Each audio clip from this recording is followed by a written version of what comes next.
Panibagong umaga, panibagong simula na naman tayo mga tol. So dahil naka-assign tayo na mag-repair for today, so dito unang client, unang repair, bumungad sa atin mga tol na napakalayong kinabitan ng dating mga installer dito mga tol. So, dahil walang record sa office kung anong LCP NAP import, so kailangan namin itong baybayin mga tol. Dahil nag-lose yung linya ng client mga tol, kailangan talaga naming baybayin yung linya mga tol dahil walang record sa office kung saan nakatap ito. Dito mga tol nakita namin na naipit yung wire mga tol, kaya naputol yung fiber. Kailangan itong dugtungan, kailangan itong gawa ng paraan mga tol. Hindi talaga maiwasan yung mga ganitong pangyayari na maputol yung kable, so kailangan talaga nating dugtungan mga tol. Sa ganitong paraan mga tol ay pagkatapos mong dugtungan ay okay na. Hindi pwedeng okay na mga tol, kailangan pagkatapos mong dugtungan, kailangan mo rin takpan, lagyan mo ng cover yung dugtong, dahil once na hindi mo tinakpan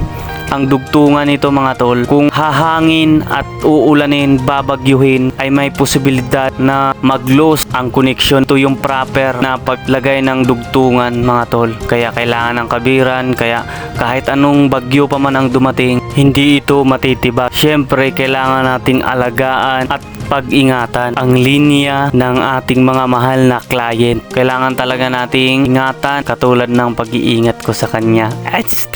So ayun mga tol, at syempre kailangan din nating ingatan yung ibang kable ng mga ibang provider, kasi syempre katulad din natin na nahihirapan din sila once na may mga ganitong technical na pangyayari. Hindi lang tayo basta-basta ng lagay ng ladder o hagdan. Kailangan natin na pag-ingatan yung lahat ng mga wire nandyan sa poste, kasi kung ano yung pag-iingat sa wire natin, ganun din yun sila, yung mga ibang provider nag-iingat din na hindi matamaan yung mga kable natin. At dahil medyo may kalayuan yung kinabitan na NAP dito sa bahay mga tol, so umabot nga ng mga 9 na poste bago namin nakita yung problema na naputol yung kable. So kailangan talaga mga tol, pag mag-install, kailangan may record sa office kung anong LCP NAP nakatap, at kailangan din na may tagging para sa ganoong paraan ay lalong mapapabilis yung trabaho mga tol. Okay na?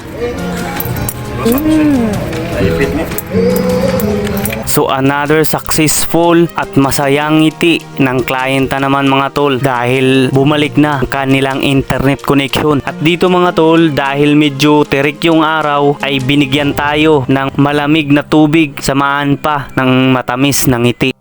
So hanggang dito na lang mga tol. God be the glory.